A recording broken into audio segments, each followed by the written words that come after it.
إن الحمد لله نحمده ونستعينه ونستغفره ونعوذ بالله من شرور أنفسنا ومن سيئات أعمالنا من يهده الله فلا مضل له ومن يضلل فلا هادي له وأشهد أن لا إله إلا الله وحده لا شريك له وأشهد أن محمدا عبده ورسوله يا أيها الذين آمنوا اتقوا الله حق تقاته ولا تموتن إلا وأنتم مسلمون أما بعد فإن خير الحديث كتاب الله وخير الهدي هدي محمد صلى الله عليه وسلم وشر الأمور محدثاتها وكل محدثة بدعة وكل بدعة ضلالة وكل ضلالة في النار.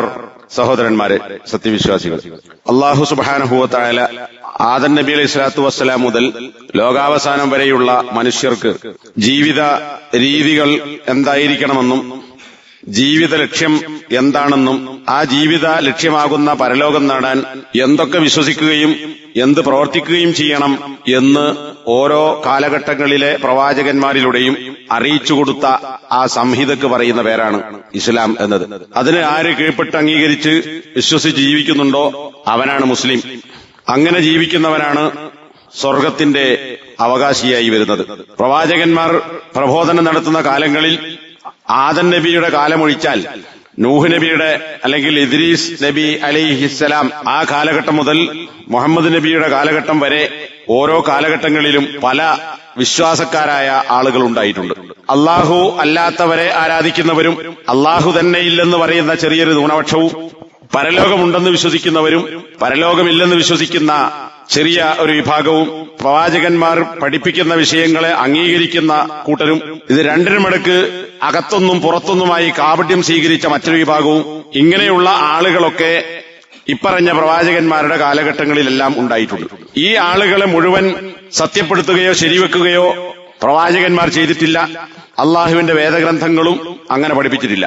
ഓരോ കാലഘട്ടത്തിലെയും പ്രവാചകന്മാർ പഠിപ്പിക്കുന്ന വിശ്വാസ അനുഷ്ഠാന ആചാര കർമ്മങ്ങൾക്ക് വിരുദ്ധമായി പ്രവർത്തിച്ച ആളുകളെ അവർ ഞങ്ങളിൽപ്പെട്ടവരല്ല, അവർ അള്ളാഹുവിന് കീഴ്പ്പെട്ട മുസ്ലിങ്ങളല്ല, അള്ളാഹു പഠിപ്പിക്കുന്ന മതത്തിന്റെ ആളുകളല്ല, മറിച്ച് അതിന് വിരുദ്ധരായ അവിശ്വാസികളാണ്, അല്ലെങ്കിൽ കപടന്മാരാണ് എന്ന് എക്കാലഘട്ടത്തിലെയും പ്രവാചകന്മാർ സമൂഹത്തെ ഓർമ്മപ്പെടുത്തിയിട്ടുണ്ട്. ആ കൂട്ടത്തിൽപ്പെട്ട മുഹമ്മദ് നബി സല്ലല്ലാഹു അലൈഹി വസല്ലമയും നബി സല്ലല്ലാഹു അലൈഹി വസല്ലമ പ്രബോധനവുമായി വന്നപ്പോൾ എന്തൊരു കാര്യമാണോ അല്ലാഹു സുബ്ഹാനഹു വ തആല നബി സല്ലല്ലാഹു അലൈഹി വസല്ലമയോട് ജനങ്ങളോട് പറയാനും ഓതിക്കൊടുക്കാനും പഠിപ്പിക്കാനും കൽപ്പിച്ചതിന്റെ അടിസ്ഥാനത്തിൽ ചെയ്തിട്ടുള്ളത്, ആ കാര്യങ്ങൾ അംഗീകരിച്ച കുറെ ആളുകൾ ഉണ്ടായിട്ടുണ്ട്, അംഗീകരിക്കാത്ത ആളുകളും ഉണ്ടായിട്ടുണ്ട്, കാപട്യം കാണിച്ചവരും ഉണ്ടായിട്ടുണ്ട്.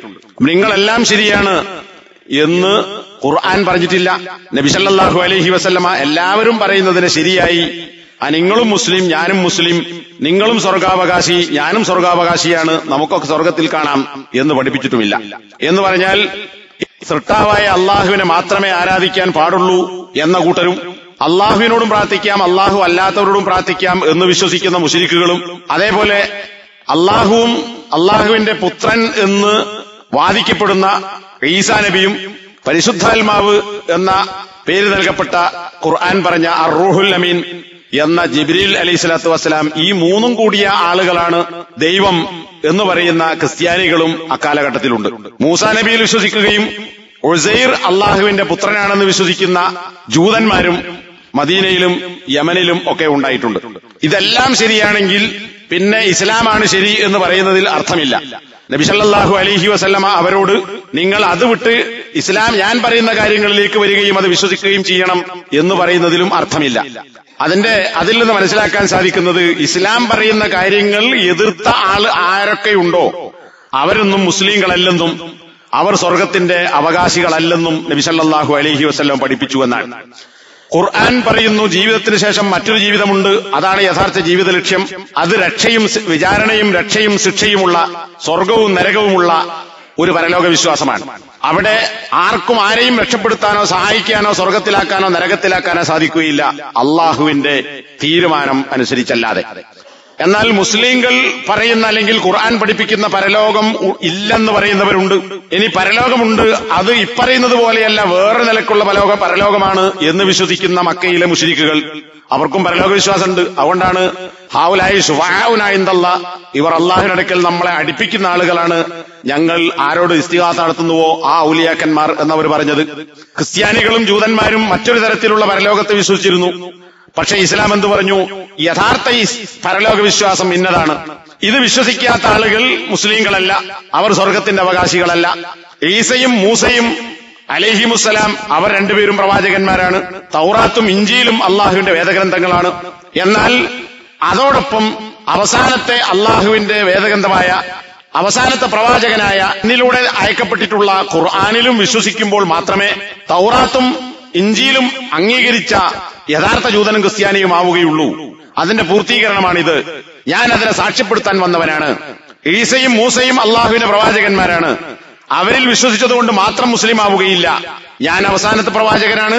ഞാൻ അവർ പറഞ്ഞത് അവരുടെ പ്രവചനമനുസരിച്ച് അല്ലെങ്കിൽ എന്നെക്കുറിച്ച് അവർ പരാമർശിച്ചിട്ടുണ്ട്. എന്റെ പേര് അവരുടെ ഗ്രന്ഥങ്ങളിലുണ്ട്. അതുകൊണ്ട് ആ പ്രവാചകത്വത്തിന്റെ പൂർത്തീകരണമായി വന്നിട്ടുള്ള അവസാനത്തെ നബിയാണ് ഞാൻ. അതുകൊണ്ട് മൂസയിലും ഈസയിലും വിശ്വസിക്കുന്നതോടൊപ്പം നിങ്ങൾ പ്രവാചകനാകുന്ന എന്നിൽ കൂടി വിശ്വസിച്ചാലേ മുസ്ലിങ്ങളാവുകയുള്ളൂ. അല്ലെങ്കിൽ നിങ്ങൾ മുസ്ലിങ്ങളല്ല. അത് അംഗീകരിച്ചാൽ നിങ്ങൾക്ക് സ്വർഗമുണ്ട്, അല്ലെങ്കിൽ സ്വർഗമില്ല. ഇതാണ് നബി സല്ലല്ലാഹു അലൈഹി വസല്ലം പറഞ്ഞത്. എല്ലാം ശരിയാണ്. ഈ പറഞ്ഞവരൊക്കെ മുസ്ലിങ്ങളാണ്, അവരെല്ലാം സൽക്കർമ്മികളാണ്, അവർക്കൊക്കെ സ്വർഗമുണ്ട്. ഇങ്ങനെ ഒരു സർവമത സത്യവാദം ഇസ്ലാം അംഗീകരിക്കുന്നുവെങ്കിൽ നബി സല്ലല്ലാഹു അലൈഹി വസല്ലമയുടെ എന്നല്ല ഒരു പ്രവാചകന്റെയും പ്രവാചകത്വവാദത്തിനോ അവർ പ്രബോധനം ചെയ്ത കാര്യങ്ങൾക്കോ യാതൊരു പ്രസക്തിയുമില്ല. ഇന്ന് സർവമത സത്യവാദമായി ആരൊക്കെ എന്തൊക്കെ പറയുന്നുവോ ആ തരം ആളുകളൊക്കെ അന്നുമുണ്ട്. അവരെയൊന്നും ആ കാലഘട്ടത്തിലെ പ്രവാചകന്മാർ അംഗീകരിച്ചിട്ടില്ല. ആ പ്രവാചകന്മാരുടെ വേദഗ്രന്ഥങ്ങളും അവരെ മുസ്ലിങ്ങളായോ അല്ലെങ്കിൽ സ്വർഗത്തിന്റെ അവകാശികളായോ സൽക്കർമ്മികളായോ അംഗീകരിച്ചിട്ടില്ല. അപ്പൊ ഇതൊരു പുതിയ വാദമല്ല, പഴയതിന്റെ പുതിയൊരു പതിപ്പാണ് എന്നതാണ് നാം മനസ്സിലാക്കേണ്ടത്. ഇത്രയും പറഞ്ഞതിൽ നിന്ന് സമകാലിക വാർത്തകൾ വായിച്ചുകൊണ്ടിരിക്കുന്ന ആളുകൾക്ക് പിടികിട്ടിയിട്ടുണ്ടാകും. മുസ്ലിമായി ജനിച്ച് മുസ്ലിം കുടുംബത്തിൽ ജനിച്ച് മുസ്ലിമായി വളർന്ന ഇപ്പോഴും ഞാൻ ഇസ്ലാമിനെ പ്രാക്ടീസ് ചെയ്യുന്നു, വിശ്വസിക്കുന്നു, ഞാൻ ഇസ്ലാം പ്രാക്ടീസ് ചെയ്യുന്നു എന്ന് പറയുന്ന ഇവിടത്തെ ഒരു രാഷ്ട്രീയ നേതാവ് ഒക്ടോബർ 2 ഒരു പുസ്തകമിറക്കി. ആ പുസ്തകത്തിൽ സ്വർഗസ്ഥനായ ഒരാളെ കുറിച്ചാണ് അതിന്റെ പേര്. എന്ന് പറഞ്ഞാൽ ഒരിക്കലും മുസ്ലിമായിട്ടില്ലാത്ത, എന്നാൽ ഇസ്ലാമിനെ കുറിച്ച് നല്ലത് പറഞ്ഞിട്ടുള്ള, മുഹമ്മദ് നബി മഹാനാണെന്ന് പറഞ്ഞിട്ടുള്ള, പക്ഷെ മുഹമ്മദ് നബിയിൽ വിശ്വസിച്ചിട്ടില്ലാത്ത, ഇസ്ലാമിന്റെ വിശ്വാസങ്ങളോ ആചാരങ്ങളോ അനുഷ്ഠിച്ചില്ലാത്ത, കൊല്ലപ്പെടുമ്പോൾ പോലും ഒരു അമ്പലത്തിൽ നിന്ന് പ്രാർത്ഥന കഴിഞ്ഞ് തിരിച്ചു വരുമ്പോൾ കൊല്ലപ്പെട്ട പള്ളി നർഗമല്ല. അങ്ങനെയുള്ള ഒരാൾ സ്വർഗസ്ഥനാണ്. ഞാൻ പഠിച്ചിട്ടുള്ള, പരിശോധിച്ചിട്ടുള്ള, ഗവേഷണം നടത്തി ഇസ്ലാമിൽ നിന്ന് മനസ്സിലാക്കിയിട്ടുള്ള എന്റെ വിശ്വാസമനുസരിച്ച്, എന്റെ ധാരണയനുസരിച്ച് ഈ പറഞ്ഞ ആളുകളൊക്കെ സ്വർഗത്തിലാകുന്നു. ആ കൂട്ടത്തിൽ രാഷ്ട്രപിതാവും സ്വർഗത്തിലാണ് എന്നാണ് അദ്ദേഹത്തിന്റെ പുസ്തകത്തിന്റെ തലക്കെട്ട് തന്നെ. ഇതും ഇസ്ലാമാണ് എന്നാണ്. ഈ ഇസ്ലാം അല്ലെങ്കിൽ ഇദ്ദേഹവും ഇതുപോലുള്ള ആളുകളും പറയുന്നതാണ് ഇസ്ലാം എന്ന് പറയുന്ന ചർച്ചകൾ, അല്ലെങ്കിൽ അതിനെ അനുകൂലിക്കുന്ന ആളുകൾ, അതിനെ പ്രശംസിക്കുന്ന ആളുകൾ ഒക്കെ ഇന്ന് സോഷ്യൽ മീഡിയകളിലും പലയിടത്തും നമുക്ക് കാണാൻ സാധിക്കും. എന്നാൽ ഞാനതിന്റെ ആകത്തുകയാണ് നേരത്തെ പറഞ്ഞത്. ഇങ്ങനെ ഒരു സംഗതി ഉണ്ടെങ്കിൽ നബിന്റെ കാലഘട്ടത്തിലുള്ള ആളുകളൊക്കെ അവർ അള്ളാഹുൽ വിശ്വസിച്ചിരുന്നു, ജൂതനും ക്രിസ്ത്യാനിയും. അവർക്ക് അയക്കപ്പെട്ട പ്രവാചകൽ വിശ്വസിച്ചിട്ടുണ്ട്, അവർക്ക് ഇറക്കപ്പെട്ട ഗ്രന്ഥത്തിൽ വിശ്വസിച്ചിട്ടുണ്ട്, ഇതൊക്കെ ചെയ്തിട്ടുണ്ട്. അതുകൊണ്ട് നിങ്ങളും അള്ളാഹുവിനെയും നിങ്ങൾക്ക് അയക്കപ്പെട്ട നബിയെയും നിങ്ങൾക്ക് ഇറക്കപ്പെട്ട വേദഗ്രന്ഥത്തെയും അംഗീകരിക്കുന്നവരാണ്. അതുകൊണ്ട് നിങ്ങളും സൽക്കർമ്മികളാണ്, നിങ്ങളും സ്വർഗസ്ഥരാണ് എന്ന് നബി പറഞ്ഞിട്ടില്ല. മക്കയിലെ മുശ്രിക്കുകളും അള്ളാഹുവിനെ അംഗീകരിച്ചിരുന്നു, അള്ളാഹുവിനോട് മാത്രം ദുആ ചെയ്തവരാണ് അത്യാപൽ ഘട്ടങ്ങളിൽ. മറ്റ് സാധാരണ ചില ചെറിയ കേസുകളിൽ മാത്രം അള്ളാഹു അല്ലാത്തവരോട് ദുആ ചെയ്തു. അപ്പോൾ നിങ്ങൾക്കും അള്ളാഹുവിൽ വിശ്വാസമുണ്ട്. ഇബ്രാഹിം നബിയെ നിങ്ങൾ അംഗീകരിക്കുന്നു, നിങ്ങൾ നമസ്കരിക്കുന്നു, നിങ്ങൾ സക്കാത്ത് കൊടുക്കുന്നു, നിങ്ങൾ ഹജ്ജ് ചെയ്യുന്നു, നിങ്ങൾ നേർച്ചയാക്കുന്നു. നേർച്ചയാർക്ക അള്ളാഹുനുണ്ട്, അല്ലാത്തവർക്കുണ്ട്. അപ്പൊ നിങ്ങളും സ്വർഗസ്ഥരാണ് എന്ന് നബി സല്ലല്ലാഹു അലൈഹി വസല്ലമ അവിടെയുള്ള മക്കയിലെ അറബികളെ കുറിച്ച് പറഞ്ഞിട്ടില്ല. ഇനി എല്ലാ മതവും ശരിയാണോ? അല്ല. ഇസ്ലാം എന്നാൽ എന്താണ്? ഞാൻ നേരത്തെ പറഞ്ഞു, ആദം നബി മുതൽ ലോകാവസാനം വരെയുള്ള പ്രവാചകന്മാർ അള്ളാഹു പഠിപ്പിച്ച വിശ്വാസ കാര്യങ്ങളും ആചാര കാര്യങ്ങളും അനുഷ്ഠാന കാര്യങ്ങളും പഠിപ്പിച്ചതെന്തോ അതാണ് ഇസ്ലാം. അത് കൃത്യമായി അംഗീകരിച്ചവരൊക്കെ മുസ്ലിങ്ങളാണ്. പിന്നെ മുഹമ്മദ് നബി വന്നപ്പോൾ എന്തായി? തൗറാത്തിന്റെ ആളുകളും ഇഞ്ചിലിന്റെ ആളുകളും. അതുകൊണ്ട് മാത്രം അവർ മുസ്ലിങ്ങളാകുന്നില്ല. കാരണം അതിന്റെ തുടർച്ചയും പൂർത്തീകരണവുമാണ് ഖുർആൻ. ആ പ്രവാചകത്വ പരമ്പരയിലെ അവസാനത്തെ ആളാണ് മുഹമ്മദ് നബി. അതുകൊണ്ട് ഈസയിലും മൂസയിലും വിശ്വസിക്കുന്നതോടൊപ്പം തൗറാത്തും ഇഞ്ചിയിലും വിശ്വസിക്കുന്നതോടൊപ്പം മുഹമ്മദ് നബി സല്ലല്ലാഹു അലൈഹി വസല്ലമയുടെ ഇസ്ലാമിന്റെ പൂർത്തീകരണം കൂടി അംഗീകരിക്കണം. അതാണ് ഇസ്ലാം. ഇന്നദ്ദീന ഇൻദല്ലാഹിൽ ഇസ്ലാം. തീർച്ചയായും മതം എന്നത് അള്ളാഹുവിന്റെ അടുക്കൽ ഇസ്ലാമാകുന്നു എന്ന് ഖുർആൻ സൂറത്ത് ആല ഇംറാനിലെ 19-ാമത്തെ വചനത്തിന്റെ തുടക്കത്തിൽ അള്ളാഹു പറയുന്നു. അപ്പോ മൂസാ നബി പഠിപ്പിച്ച ജൂതമതം അത് ഇസ്ലാമാണ്, ഈസാ നബി പഠിപ്പിച്ച ക്രിസ്തുമതം അത് ഇസ്ലാമാണ്. എന്നാൽ അതിന്റെ പൂർത്തീകരണം അത് നബി സല്ലല്ലാഹു അലൈഹി വസല്ലം പഠിപ്പിച്ച ഇസ്ലാമാണ്. മറ്റത് ഇസ്ലാം അല്ലാത്തത് കൊണ്ടല്ല. മുസ്ലിം എന്നത് മുഹമ്മദ് നബിയിൽ വിശ്വസിച്ച ആളുകൾക്ക് മാത്രമുള്ള ഒരു പേരല്ല. സൂറത്ത് ഹജ്ജിന്റെ അവസാന ഭാഗത്ത് കാണാം, ഹുവ സമ്മാക്കുമുൽ മുസ്ലിമീൻ മിൻ ഖബ്ലു വഫി ഹാദാ, മുമ്പും ഇതിലും നിങ്ങൾക്ക് മുസ്ലിങ്ങൾ എന്ന് പേരിട്ടവൻ അവനാകുന്നു. ചില ആളുകൾ അത് ഇബ്രാഹിം നബിയാണെന്ന് പറയാറുണ്ട്. ഇബ്രാഹിം നബി അല്ല, അള്ളാഹിനെ കുറിച്ചാണ് പറയുന്നത്. ഹുവ സമ്മാക്കും, അള്ളാഹുവാണ് നിങ്ങൾക്ക് പേരിട്ടവൻ. മിൻ ഖബ്ലു, മുമ്പ്, അതായത് മുമ്പ് അയക്കപ്പെട്ട പ്രവാചകന്മാരിലും വേദഗ്രന്ഥങ്ങളിലും വിശ്വസിച്ചവരും മുസ്ലിങ്ങളാണ്. വഫീ ഹാദാ, ഖുർആനിലും നിങ്ങൾക്ക് മുസ്ലിങ്ങൾ എന്ന് പേരിട്ടത് അള്ളാഹു ആകുന്നു. അപ്പോ അള്ളാഹുവിന് കീഴ്പ്പെട്ട് ജീവിക്കുന്നവനാണ് മുസ്ലിം. അത് ഏത് പ്രവാചകനിൽ വിശ്വസിച്ചുവോ അവരൊക്കെ മുസ്ലിങ്ങളാണ്. എന്നാൽ മുഹമ്മദ് നബിയോട് കൂടി അതിന്റെ പൂർത്തീകരണമാണ് എന്നതുകൊണ്ട് മുഹമ്മദ് നബിയെ അംഗീകരിക്കാത്തവൻ മുസ്ലിം ആവുകയില്ല. കാരണം വിശ്വാസങ്ങൾ പണ്ടും ഒന്നാണ്, ഇന്നും ഒന്നാണ്. ആചാരങ്ങളിലും അനുഷ്ഠാനങ്ങളിലും അതിന്റെ ശരീഅത്തിൽ മറ്റു മത നിയമങ്ങളിൽ മുമ്പത്തതിനെ സത്യപ്പെടുത്തുകയും ചിലതിനെ തിരുത്തുകയും പുതിയ നിയമങ്ങൾ കൊണ്ടുവരികയും ചെയ്തിട്ടുണ്ട് അവസാനത്തെ പതിപ്പിൽ, അതായത് മുഹമ്മദ് നബിക്ക് നൽകപ്പെട്ടതിൽ. അതുകൊണ്ട് മുഹമ്മദ് നബി വന്നതിന് ശേഷം ഉള്ള ആളുകൾ അതാണ് അംഗീകരിക്കേണ്ടത്. അതാകുന്നു അള്ളാഹിനടുക്കൽ ദീൻ. സൂറത്തുൽ മാഇദ 3-ാമത്തെ വചനത്തിൽ നമുക്കൊക്കെ അറിയുന്ന ഒരായത്ത്, അൽ യൗമ അക്മൽതു ലക്കും ദീനക്കും, ഇന്ന് നിങ്ങളുടെ മതത്തെ നിങ്ങൾക്ക് ഞാൻ പൂർത്തീകരിച്ചെന്നിരിക്കുന്നു. അതായത് മുഹമ്മദ് സല്ലല്ലാഹു അലൈഹി വസല്ലമ അവസാനത്തെ മാസങ്ങളിലായി, അത് ഹജ്ജത്തുൽ വദായിലാണ് അല്ല ശേഷമാണ്, ഏത് അഭിപ്രായം പറഞ്ഞാലും അതോടുകൂടി ഇസ്ലാമിന്റെ മതത്തിന്റെ പൂർത്തീകരണം ഉണ്ടായി. എന്റെ നിയമത്ത് ഞാൻ നിങ്ങൾക്ക് പൂർത്തീകരിച്ചിരിക്കുകയും വറളീതു ലക്കും അൽ ഇസ്ലാമ ദീനൻ, ഇസ്ലാമിനെ നിങ്ങൾക്ക് മതമായി ഞാൻ തൃപ്തിപ്പെടുകയും ചെയ്തിരിക്കുന്നു. അപ്പൊ അതിന്റെ അർത്ഥം എന്താ? ഇസ്ലാം മതം അതോടുകൂടി പൂർത്തീകരിച്ചു. ഇസ്ലാമിനെയാണ് അള്ളാഹു മതമായി തൃപ്തിപ്പെട്ടത് എന്ന് പറഞ്ഞാൽ ഇസ്ലാം അല്ലാത്തതൊന്നും അള്ളാഹു മതമായി തൃപ്തിപ്പെട്ടിട്ടില്ല. മറ്റൊരു വചനം സൂറത്തു ആലി ഇംറാനിൽ തന്നെ 85-ാമത്തെ ആയത്ത്, വമൻ യബ്തഗി ഗൈറൽ ഇസ്ലാമി ദീനൻ ഫലൻ യുഖ്ബല മിൻഹു, ഇസ്ലാം അല്ലാത്ത ഒരു മതത്തെ ആര് തേടിപ്പോകുന്നുവോ അവനിൽ നിന്ന് സ്വീകരിക്കപ്പെടുകയില്ല. വഹുവ ഫിൽ ആഖിറതി മിനൽ ഖാസിരീൻ, ഇസ്ലാം അല്ലാത്ത മതത്തെ തേടിപ്പോയവനെ അള്ളാഹ് സ്വീകരിക്കുകയില്ല, അവൻ ഖിയാമത്ത് നാളിൽ നഷ്ടകാരികളിൽപ്പെട്ടവനായിരിക്കും. അപ്പൊ എന്താ, എല്ലാ മതവും ശരിയാണ് എന്നാണോ? അല്ല, ഇസ്ലാം അല്ലാത്ത മതത്തെ തേടിപ്പോയവനിൽ നിന്ന് സ്വീകരിക്കപ്പെടുകയില്ല. കാരണം ഇസ്ലാം അല്ലാത്ത മതത്തെ അള്ളാഹു സ്വീകരിച്ചിട്ടില്ല. അതുകൊണ്ട് തന്നെ അത് തേടിപ്പോയവരെയും അള്ളാഹു സ്വീകരിക്കുകയില്ല. ഇസ്ലാമാകുന്ന മതത്തെ തേടിയവനെ ലാഭം നേടിയവനാവുകയുള്ളൂ, രക്ഷപ്പെടുന്നതാകുകയുള്ളൂ. അല്ലാത്തതിനെ തേടിപ്പോയവൻ അവൻ നഷ്ടകാരിയിൽപ്പെട്ടവനാണ് എന്ന് പറഞ്ഞാൽ അവൻ സ്വർഗസ്ഥനല്ല, അവൻ നരകസ്ഥനാണ് എന്നർത്ഥം. അപ്പൊ ഇസ്ലാം അല്ലാത്ത എല്ലാ മതങ്ങളും, ഇസ്ലാം അടക്കം എല്ലാറ്റിനെയും അംഗീകരിച്ച സർവമത സത്യവാദി അവനൊക്കെ സ്വർഗസ്ഥനാണ് എന്നത് ഇസ്ലാമിന്റെ വ്യക്തമായ ആയത്തുകൾക്ക് എതിരാണ്. പിന്നെയോ സൂറത്തുൽ ബയ്യിന, ലം യുക്രില്ലദീന കഫറു, നമുക്കൊക്കെ അറിയാവുന്ന സൂറത്ത്.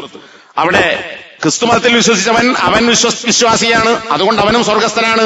ഇത് ഇസ്ലാം പറയുന്നുണ്ടോ? ഇല്ല.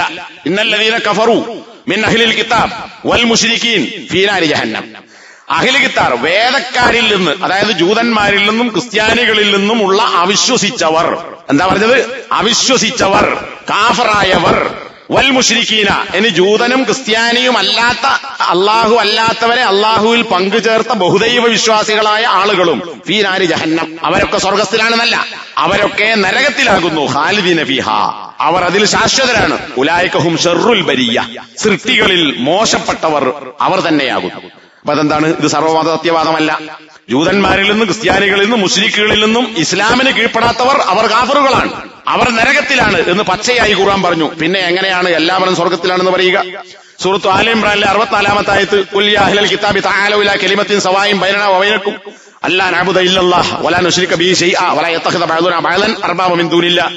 വേദം നൽകപ്പെട്ട ആളുകളെ നീ വിളിക്കുക, എന്നിട്ട് അവരോട് നീ പറയുക, നബിയോടുള്ള പറയാൻ, നമുക്കിടയിൽ തുല്യമായ ഒരു വാക്യത്തിലേക്ക്, ഒരു വചനത്തിലേക്ക്, ഒരു ആശയത്തിലേക്ക് നിങ്ങൾ വരൂ. എന്താണ് ആ കാര്യം? നിങ്ങളും മുസ്ലിമാണ്, ഞാനും മുസ്ലിമാണ്, നിങ്ങളും സ്വർഗസ്ഥരാണ്, ഞാനും സ്വർഗസ്ഥരാണ് എന്നല്ല, മറിച്ച് നമുക്കിടയിൽ യോജിപ്പുള്ളൊരു കാര്യമുണ്ട്. അല്ലാ നഅബുദ ഇല്ലല്ലാഹ്, അള്ളാഹു അല്ലാതെ മറ്റാരെയും ആരാധിക്കാൻ പാടില്ല. വലാ നുശ്രിക ബിഹി ശൈഅ, അള്ളാഹുവിൽ യാതൊന്നിനെയും പങ്കുചേർക്കാൻ പാടില്ല. വലാ യത്തഖിദ ബഅദുനാ ബഅദൻ അർബാബ മിൻ ദീനില്ലാഹ്, നമ്മൾ ചിലരെ അള്ളാഹുവിന് പുറമെ റബ്ബുകളായി, അതായത് വിധികർത്തൃത്വത്തിന് അവകാശമുള്ള ആളുകളായി, രക്ഷാധികാരികളായി സ്വീകരിക്കാൻ പാടില്ല. ഇത് നിങ്ങളുടെ പ്രവാചകനും നിങ്ങളുടെ വേദഗ്രന്ഥവും ഞാനും എനിക്ക് നൽകപ്പെട്ട ഖുർആനും പഠിപ്പിക്കുന്ന ആശയമാണ്. അതിലേക്ക് വരൂ. ഇതിനപ്പുറത്ത് നിങ്ങൾ എന്തുണ്ടോ അത് നിങ്ങൾ സ്വന്തമായി ഉണ്ടാക്കിയതാണ് എന്നാണ് പറഞ്ഞതിനർത്ഥം.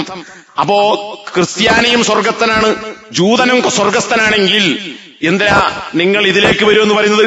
ജൂതൻ അള്ളാഹുവിനെ മാത്രം ആരാധിക്കുന്നവനാണോ? അള്ളാഹിൽ പങ്കുചേർക്കാത്തവനാണോ? അല്ല, ഉസൈറിനെ പങ്കുചേർത്തു.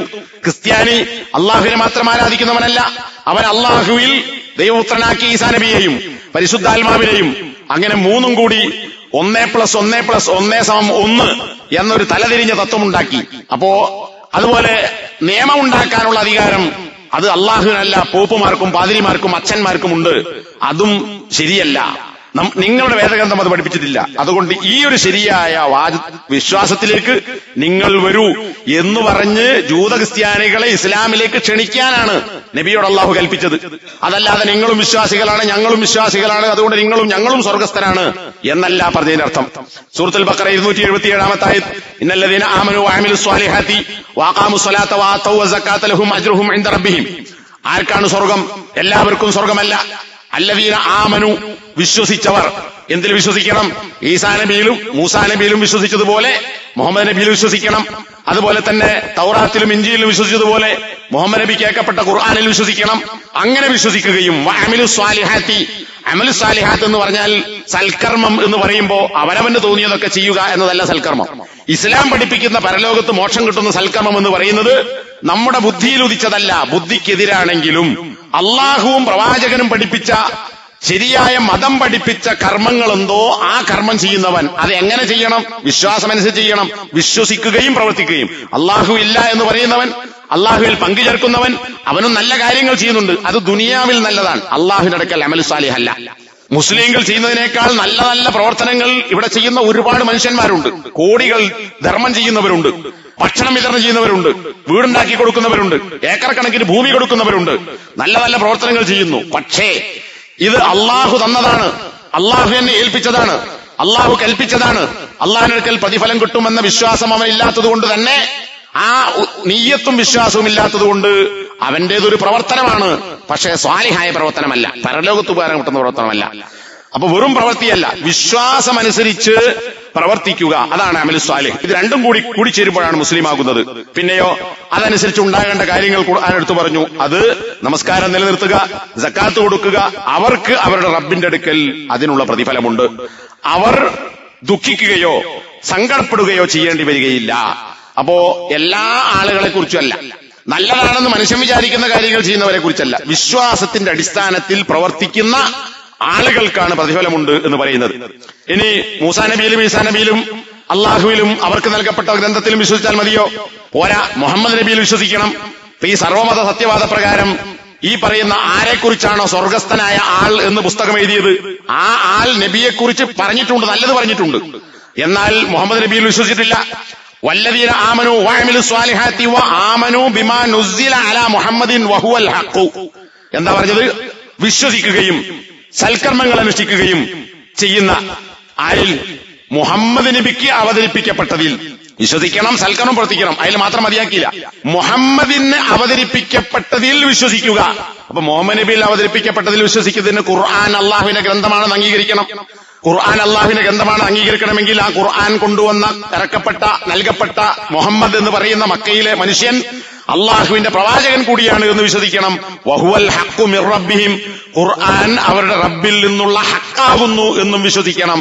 എങ്കിൽ കഫറ അൻഹും സയ്യിആതിഹിം, അവരുടെ തിന്മകളെ അള്ളാഹു മായിച്ചു കളയും. വഅസ്ലഹ ബാലഹും, അവരുടെ അവസ്ഥയെ അള്ളാഹു നന്നാക്കി തീർക്കും. മുഹമ്മദ് എന്ന പ്രവാചകന്റെ പേരിലുള്ള അധ്യായത്തിലെ 2ാമത്തെ വചനമാണിത്. അപ്പൊ മുഹമ്മദ് നബിയിലും വിശ്വസിച്ചാലേ അവന്റെ പാപങ്ങളെ അള്ളാഹു മായിച്ചു കളഞ്ഞ് പരലോകത്ത് മോക്ഷം നൽകി സ്വർഗസ്ഥനാക്കുകയുള്ളൂ. പിന്നെ എങ്ങനെയാണ് മുഹമ്മദ് നബി വിശ്വസിക്കാത്ത ഈ പറയുന്ന ആളോ അല്ലെങ്കിൽ മറ്റേതെങ്കിലും മനുഷ്യന്മാരോ അവർ സ്വർഗസ്ഥനാണ് എന്ന് പറയുക? എന്നിട്ട് പറയാൻ ഞാൻ ഇസ്ലാം പ്രാക്ടീസ് ചെയ്യുന്നു, ഞാൻ മനസ്സിലാക്കിയ ഇസ്ലാം ഇതാണ്. ഏത് ഇസ്ലാമാണ് മനസ്സിലാക്കിയത്? ഖുർആനിന്റെ 2 ആയത്തെങ്കിലും ഓതിയിട്ടുണ്ടെങ്കിൽ, അത് പഠിച്ചിട്ടുണ്ടെങ്കിൽ ഒരിക്കലും ഞാൻ പ്രാക്ടീസ് ചെയ്യുന്ന, ഞാൻ മനസ്സിലാക്കിയ, ഞാൻ വിശ്വസിക്കുന്ന സ്വർഗം ഇതാണ് എന്ന് പറയില്ല. ഇസ്ലാമിന്റെ നിയമങ്ങൾക്ക് വിരുദ്ധമായ ഒരാളെ സ്വർഗത്തിലാണെന്ന് പ്രഖ്യാപിക്കുകയില്ല. എല്ലാവരും സ്വർഗത്ത് പോകണമെന്ന് ആഗ്രഹിക്കുന്ന കുഴപ്പമൊന്നുമില്ല. കാരണം നമ്മളതല്ല സ്വർഗം അള്ളാഹുവിന്റേതാണ്. അള്ളാഹു കൊടുക്കണം, കിട്ടിക്കോട്ടെ. അള്ളാഹു പറഞ്ഞിട്ടുള്ള നിയമങ്ങൾ പാലിക്കണം, വിശ്വാസങ്ങൾ ഉണ്ടായിരിക്കണം, കർമ്മങ്ങൾ ഉണ്ടായിരിക്കണം. ഇനി സൂറത്തുൽ അഹ്സാബിലെ 40-ാമത്തെ വചനം, മാകാന മുഹമ്മദുൻ അബാ അഹദിൻ മിൻകും, മുഹമ്മദ് നിങ്ങളിൽപ്പെട്ട ഏതെങ്കിലും ഒരുത്തന്റെ ബാപ്പയല്ല. ഇത് മിർ റിജാലിക്കും, നിങ്ങളിൽപ്പെട്ട ഒരു പുരുഷന്റെയും ബാപ്പയല്ല എന്ന് പറഞ്ഞാൽ ഈ ആയത്തിറങ്ങുമ്പോൾ നബിന്റെ ആൺകുട്ടികളൊക്കെ മരിച്ചിട്ടുണ്ട്. നബിന്റെ ആൺകുട്ടികളൊക്കെ ചെറുപ്പത്തിലെ മരിച്ചവരാണ്. പിന്നെ ബാക്കിയുള്ളതാരാ? ഫാത്തിമ, അത് പെണ്ണാണ്. നബി മരിച്ച 6 മാസം കഴിഞ്ഞിട്ട് മരിക്കുന്നത്. അതുകൊണ്ടാണ് വരുന്നത് അബാ അഹദിൻ മിർ റിജാലിക്കും, നിങ്ങളിൽപ്പെട്ട ഒരു പുരുഷന്റെയും ബാപ്പയല്ല മുഹമ്മദ് എന്ന് പറഞ്ഞാൽ ആൺകുട്ടിയും ബാപ്പയല്ല, ഒക്കെ മരിച്ചുപോയി. ഫാത്തിമ മാത്രമേ ബാക്കിയുള്ളൂ. വലാകിൻ റസൂലല്ലാഹ്, എന്നാൽ മുഹമ്മദ് അള്ളാഹുവിന്റെ ദൂതനാണ്, പ്രവാചകരിൽ അവസാനത്തവനാണ് എന്ന് മുഹമ്മദ് നബിയെ കുറിച്ച് പരിചയപ്പെടുത്തിയിട്ടുണ്ട്. ആ അള്ളാഹുവിന്റെ പ്രവാചകനായ, അവസാനത്തെ പ്രവാചകനായ മുഹമ്മദിനെ വിശ്വസിക്കാത്ത ജൂതനോ ക്രിസ്ത്യാനിയോ അല്ലെങ്കിൽ മറ്റേതെങ്കിലും നല്ല നല്ല പ്രവർത്തനങ്ങൾ ഭൗതികമായ നിലക്ക് ചെയ്യുന്ന കാര്യങ്ങൾ ആളോ എന്താവുകയില്ല, മുഹമ്മദ് നബി അംഗീകരിച്ചവനാവുകയില്ല. ഇനി ആർക്കാണ് സ്വർഗം? ഒരാൾ ലാ ഇലാഹ ഇല്ലല്ലാഹ് എന്ന് മനസ്സിലാക്കി പറഞ്ഞ് മരിച്ചാൽ ദഖലൽ ജന്ന, ഈ പറയുന്ന സ്വർഗസ്ഥർ എന്ന് സർട്ടിഫിക്കറ്റ് നൽകപ്പെട്ട ആളുകൾ ഇവർ ലാ ഇലാഹ ഇല്ലല്ലാഹ് എന്ന് പറഞ്ഞിട്ടുണ്ടോ? പറഞ്ഞിട്ടുണ്ടെങ്കിൽ തന്നെ അള്ളാഹുവിനെ മാത്രം ആരാധി ജീവിച്ചവരാണോ? അല്ല. നേരത്തെ ഞാൻ പറഞ്ഞതുപോലെ കൊല്ലപ്പെടുമ്പോൾ പോലും അള്ളാഹു അല്ലാത്ത അള്ളാഹുവിന്റെ ഒരു സൃഷ്ടിയെ ആരാധിച്ച് തിരിച്ചിറങ്ങുമ്പോഴാണ് വെടിയേറ്റ് മരിക്കുന്നത്. സൂറത്തുൽ കഹ്ഫ് പലപ്പോഴും നമ്മൾ പാരായണം ചെയ്യുന്ന സൂറത്ത്, ഫമൻ കാന യർജു ലിഖാ റബ്ബിഹി ഫൽയഅമൽ അമലൻ സ്വാലിഹാ വലാ യുശ്രിക് ബിഇബാദത്തി റബ്ബിഹി അഹദ. ആരെങ്കിലും നാളെ അള്ളാഹുവിനെ കാണണമെന്നും, സ്വർഗത്തിൽ കള്ളും തേനും പാലും പെണ്ണും ഒക്കെ ഉണ്ട്, പുതിയാപ്പിളയുണ്ട്, ഭക്ഷണമുണ്ട്, ഇതൊക്കെ ഉണ്ട്, അതിനേക്കാൾ വലുതെന്താ? നാളെ അള്ളാഹുവിനെ കാണുക എന്നതാണ്. അങ്ങനെ അള്ളാഹുവിനെ കണ്ടുമുട്ടാൻ വല്ലവനും കൊതിക്കുന്നുവെങ്കിൽ ഫൽയഅമൽ അമലൻ സ്വാലിഹൻ, അവൻ നല്ല പ്രവൃത്തി ചെയ്യട്ടെ. എന്താ നല്ല പ്രവൃത്തി? വിശ്വാസത്തിന്റെ അടിസ്ഥാനത്തിലുള്ള പ്രവൃത്തി, ഇസ്ലാം പഠിപ്പിച്ച പ്രവൃത്തി. ഇനി അതോടൊപ്പം എന്തുണ്ടാവണം? വലാ യുശ്രിക് ബിഹി അഹദ, അള്ളാഹുവിൽ വേറെ ആരെയും പങ്കു ചേർക്കാതിരിക്കുകയും ചെയ്യണം. ജൂതൻ അള്ളാഹുവിൽ പങ്കു ചേർക്കാതിരിക്കുന്നുണ്ടോ? ക്രിസ്ത്യാനി അള്ളാഹുവിൽ പങ്കു ചേർക്കാതിരിക്കുന്നുണ്ടോ?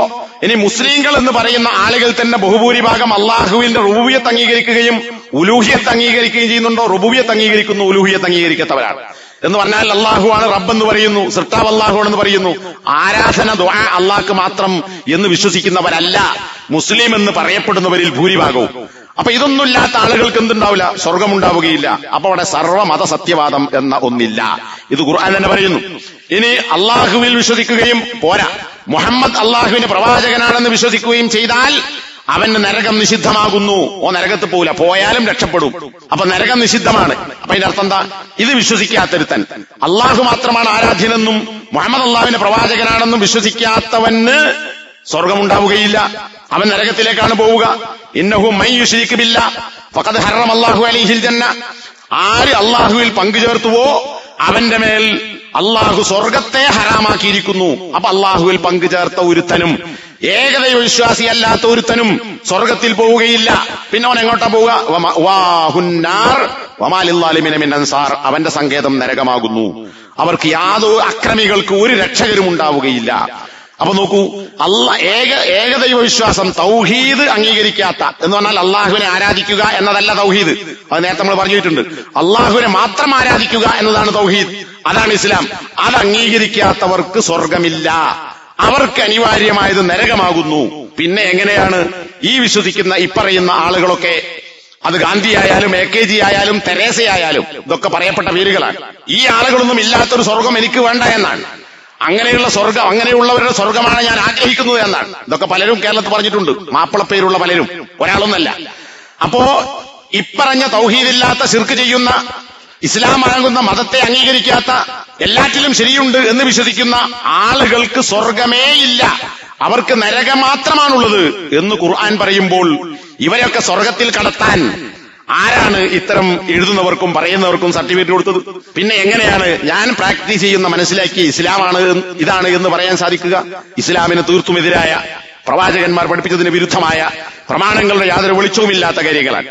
മാത്രമല്ല പല നല്ല നല്ല പ്രവൃത്തികളും ചെയ്യുന്ന ആൾക്കാരുണ്ടാവും. പ്രത്യക്ഷത്തിൽ നല്ലതാണെന്ന് വിചാരിക്കുന്ന മുസ്ലിങ്ങൾ ചെയ്യുന്നത് പോലെ തന്നെയുള്ള നല്ല കാര്യങ്ങൾ ചെയ്യുന്ന വേറെയും ആളുകളുണ്ട്. പക്ഷെ അള്ളാഹുവിന്റെ അടുക്കൽ അത് അമൽ സാലിഹല്ല. എന്തുകൊണ്ട്? അവർ നിയ്യത്തില്ല. സൂറത്തുൻ നൂർ ഞാൻ വിശദീകരിക്കേണ്ടതില്ല. ഇത് നേരത്തെ ഒരു നിരീശ്വരവാദിയുമായി ഇവിടെ കേരളത്തിൽ വാദപ്രതിവാദമുണ്ടായി. ആ യുക്തിവാദിയുമായി നടന്ന വാദപ്രതിവാദത്തിൽ ഉന്നയിക്കപ്പെടുകയും ചർച്ച ചെയ്യപ്പെടുകയും ഒരുപാട് ആളുകൾക്ക് വെളിച്ചം കിട്ടുകയും ചെയ്ത ഒരു വിഷയമാണ് ഖുർആൻ പറഞ്ഞ ഈ പറഞ്ഞ ആയത്ത്. ഞാൻ അതിലേക്ക് പോകുന്നില്ല, സമയക്കുറവുണ്ട്. എന്താണ്? അവിശ്വസിച്ചവരായ ആളുകളുടെ പ്രവർത്തനങ്ങൾ എത്ര നല്ല കാര്യം അവർ ചെയ്താൽ പോലും അത് ഏതുപോലെയാണ്?